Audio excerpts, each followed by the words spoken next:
नमस्कार दोस्तों, कुछ दिनों से सोनू निगम जी जो हैं वो कैंपेन चला रहे हैं टी सीरीज और भूषण कुमार जी के प्रति। तो इस सिलसिले में मैं ये बोलना चाहती हूँ कि टी सीरीज ने आज तक हजारों कलाकारों को ब्रेक दिया है, जो कि आउटसाइडर्स हैं, जो इंडस्ट्री से नहीं जुड़े हुए।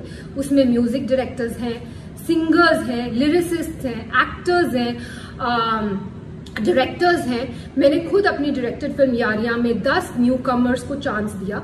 उसमें से 4 लोग, नेहा कक्कड़, रकुलप्रीत सिंह, हिमांश कोहली और कंपोजर आर को आज बड़े हो चुके हैं। और सोनू निगम जी से मैं ये पूछना चाहूंगी कि वो बोल रहे हैं कि इंडस्ट्री में टैलेंट को सही दिशा नहीं मिलती। तो सोनू जी, आप तो लेजेंड है, आप तो बहुत बड़े कलाकार है। आपने आज तक कितने लोगों को चांस दिया है? आप तो बहुत बड़े लेजेंड है, आप तो कहीं से भी लोग, आपके पास तो कितने लोग आते होंगे कि सोनू जी हमारी मदद कर दीजिए, मेरे बेटे की मदद कर दीजिए, मेरी बच्ची की मदद कर दीजिए, हमें मिलवा दीजिए टी सीरीज में, हमें चांस दिलवा दीजिए। आप तो आज तक टी सीरीज में नहीं आए कि इसको चांस दे दो, इसको मैं, ये बहुत बड़ा टैलेंट है, इसको आप चांस दीजिए। आपने तो कभी किसी को चांस दिलवाने की बात नहीं की। आपने ना ही कोई टैलेंट आज तक इंडस्ट्री में इंट्रोड्यूस किया। तो एक बात मैं आपको बता दूं सोनू निगम जी कि सोशल मीडिया पे कैमरे के पीछे छुप के बोलना बहुत आसान है, पर आपने खुद ग्राउंड लेवल पे कितने टैलेंट को आगे बढ़ाया? किसी को भी नहीं। अपने सिवा, अपने आप को छोड़ के आपने किसी भी टैलेंट को इंडस्ट्री में चांस नहीं दिया। और आज आप हम पर ब्लेम कर रहे हैं कि हम लोगों को चांस नहीं देते, जबकि 97% लोग जो कि टी सीरीज में काम कर रहे हैं आज की डेट में, आप देख लीजिए, वो आउटसाइडर्स है, वो इंडस्ट्री किड्स नहीं है, उनका इंडस्ट्री से कोई भी लेना देना नहीं है। फिर भी हम उनको नए टैलेंट को ढूंढ रहे हैं और उनको चांस दे रहे हैं।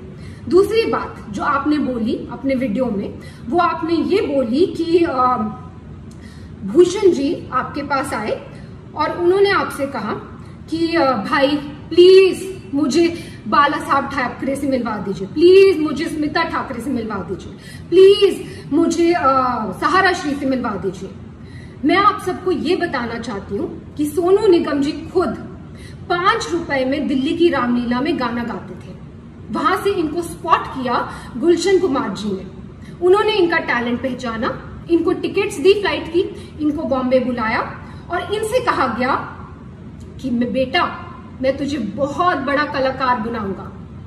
आप बताइए सोनू निगम जी, आपसे ये बात कही गई कि नहीं कही गई कि आपको बहुत बड़ा कलाकार बनाएंगे? कही गई। और गुलशन जी ने आपकी इतनी एल्बम्स की, इतनी फिल्म्स की, आपको इतना इतना इतना ऊंचे मुकाम पे पहुंचाया। पर आपने क्या किया ये मैं अभी बताती हूँ। उससे पहले मैं अपने कुक शेरू को बुलाना चाहूंगी। ये शेरू है और ये शेरू मैं तुमसे पूछना चाहती हूँ कि तुम कहाँ से हो? हाँ जी, मैं मधुबनी बिहार से हूँ। और तुम कितने साल से टी सीरीज में हो? मैं 1988 से मैं टी सीरीज में हूँ जी। तो तुम मुझे क्या बता रहे थे सोनू निगम जी? सोनू निगम जी के बारे में मुझे मालूम है बेटा। मैं जब आप लोग नहीं थे तभी गुलशन जी ने इनको दिल्ली से बम्बई लाए थे। मैं गुलशन जी के साथ ही उस टाइम में था, भूषण जी भी नहीं थे उस टाइम में। मैं गुलशन जी के साथ, मैं और वो लोग बम्बई में रहते थे। सोनू निगम जी आए थे, उनके पास वो ऐसे छोटी स्कूटी होती है ना, उस भी आते थे। हमने हमारे ऑफिस में वो रिसेप्शन में बैठे रहते, कितना भी साहब आते थे तो उनसे मतलब मुलाकात करनी, कभी कोहली जी से, कभी मुकेश वगैरह, उनसे बातें कर रहते थे। घंटों घंटों लाइन में बैठे, मतलब वो उनसे बातें करना। फिर धीरे धीरे साहब आते, फिर साहब ने उनको बोला था कि मैं मतलब काम कराना है उनके साथ। काम कुछ बहुत दिन के बाद साहब ने, फिर 2-4 महीने के बाद साहब ने उसको भी आगे काम दिया। बहुत सारे एल्बम बनाए, बहुत फिर फिल्मों में चांस दिया, बेवफा सनम वगैरह बहुत हिट हुए उस टाइम में। तो उनका बहुत बड़ा नाम बन गया। बहुत बड़ा नाम हो गया। मतलब जब से मतलब ये जो भी है आज, ये जो भी है सब गुलशन जी की वजह से ही है मेरे हिसाब में। Thank you. सोनू जी की आप जानते होंगे ये हमारे घर के कुक है और 88 से ये हमारे घर में। एनीवेज, अब मैं ये बताना चाहती हूँ कि 1998 में जब टी सीरीज की फैमिली के साथ ये हादसा हुआ था और गुलशन कुमार जी को खत्म कर दिया गया था, तब सोनू निगम जी ने क्या किया? तो सोनू निगम ने सोचा कि अब तो टी सीरीज का क्या होगा, टी सीरीज का तो कोई करता धरता है नहीं। ननू यानी कि भूषण कुमार, जो कि गुलशन कुमार जी के बेटे हैं, वो तो सिर्फ 18 साल के हैं, उनको तो कुछ आता धोता है नहीं। वो तो खुद ही मेरे पास आके हेल्प कर रहे हैं, मांग रहे हैं कि भाई मुझे इससे मिलवा दो, मुझे इससे मिलवा दो। वो तो किसी को इंडस्ट्री में जानते नहीं है। तो ये कंपनी तो खत्म होने वाली है, तो भाई मैं पहले अपने आप को सेफ गार्ड कर लूं। तो इन्होंने जाकर एक दूसरी म्यूजिक कंपनी के साथ, इनकी मतलब कोई भी वो नहीं थी, कोई भी इनको थैंकफुलनेस नहीं थी कि टी सीरीज ने मुझे इतना आगे बढ़ाया, आज टी सीरीज फैमिली में इतनी बड़ी प्रॉब्लम आई है तो मैं इनके साथ खड़ा रहूं, मैं भूषण की हेल्प करूं और उसको मिलवाऊं लोगों से। रादर ये तो खुद दूसरी कंपनी के साथ जाकर इन्होंने एल्बम कर ली और भूषण इनके पास आकर मदद मांग रहे हैं कि भाई मुझे ये कर दे वो कर दे, और इस मदद का एहसान ये आज जता रहे हैं, वीडियो बनाकर जता रहे हैं कि तूने मुझसे ये मदद मांगी। एनीवेज, तो भूषण जी ने इनसे मदद मांगी कि भाई प्लीज मेरे लिए दीवाना एल्बम कर दे, क्योंकि ये तो भाई पूरी तरह से एहसान फरामोश होकर दूसरी कंपनी में चले गए थे। और इन्होंने जब अब इन्होंने एटीट्यूड दिखाया कि वो मेरे सामने आए, मुझसे मदद मांगे, और मदद इन्होंने करी भी और उसका भी एहसान जता रहे हैं, इन्होंने दीवाना एल्बम करी। ठीक है, फिर उसके बाद इन्होंने जो वीडियो में दूसरी बात कही वो ये कही है कि भूषण जी ने इनसे मदद मांगी कि भाई मुझे अब्बू सलीम से बचा ले। अब मैं आपसे ये पूछना चाहती हूँ सोनू निगम जी कि अब्बू सलीम से बचाने के लिए भूषण जी आपके पास क्यों आए? प्लीज इस बात पे तहकीकात की जाए। क्या सोनू जी के रिश्ते थे अब्बू सलीम से? डेफिनेटली थे, तभी तो वो उनके पास मदद मांगने आए, और इन्होंने खुद अपने वीडियो में बोला है कि वो उनके पास मदद मांगने आए।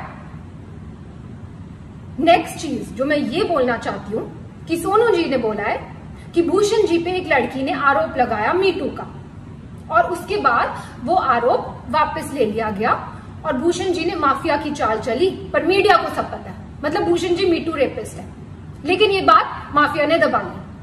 अब मैं आपको ये बताना चाहती हूँ सोनू जी कि मीटू एक बहुत ही अच्छी मूवमेंट थी जो स्टार्ट की गई इसलिए ताकि सोसाइटी में जो ऐसे लोग हैं, जो बुरे लोग हैं, उनका सफाया हो सके।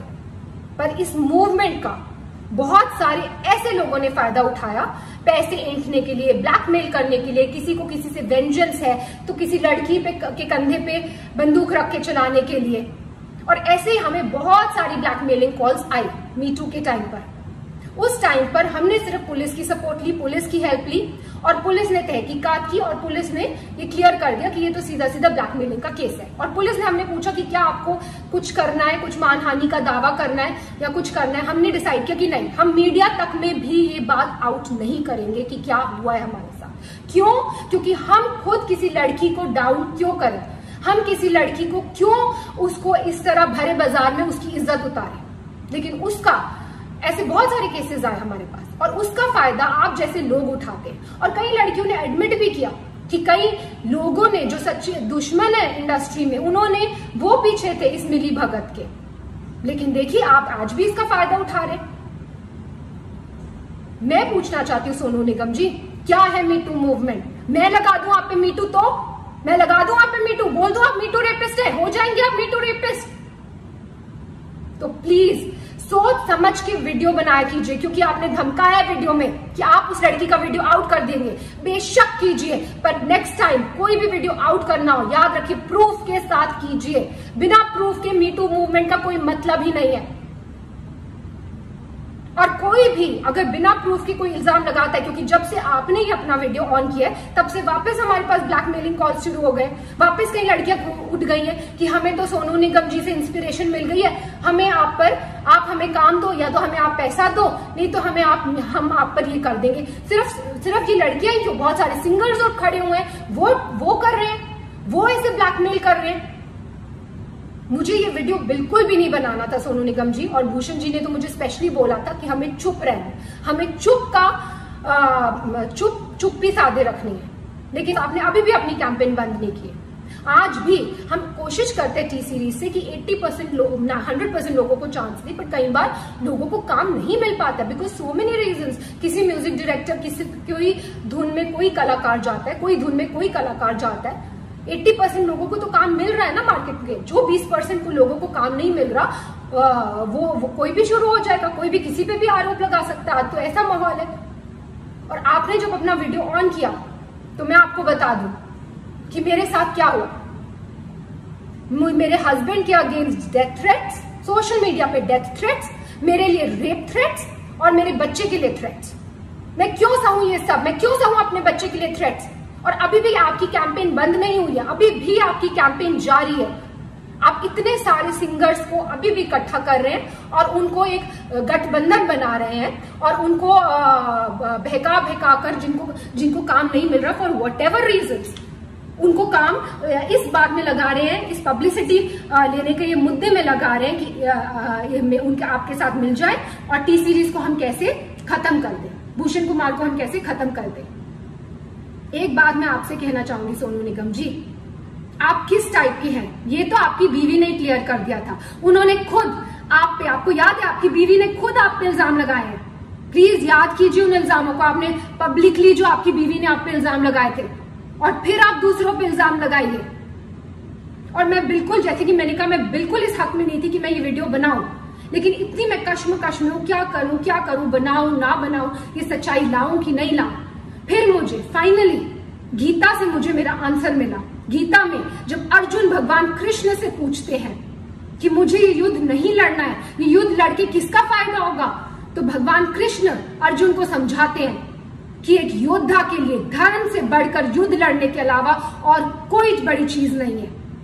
अगर तुम युद्ध नहीं लड़ोगे तो तुम अपना यश गवाओगे, तुम्हारा अपयश होगा, संसार में लोग तुम्हारे अपयश की चर्चा करेंगे और तुम्हारे दुश्मन हर तरह की कटु वचन बोलकर तुम्हारा वर्णन करेंगे। और वही हो रहा है, सब लोग कटु वचन बोल रहे हैं, सारी दुनिया। जैसे कि मैंने बोला, मुझे रेप थ्रेट्स आ रहे हैं। तो मैं ये कहना चाहूंगी कि जितने भी आप सिंगर्स को, म्यूजिक डायरेक्टर्स को, जिनके पास आज कोई काम नहीं है, उनको आप भड़का रहे हैं, उनको भड़काना बंद कीजिए, क्योंकि अदरवाइज रणभूमि ओपन है। किसी को भी पब्लिसिटी के लिए इस रणभूमि में आना है, युद्ध ऑन है।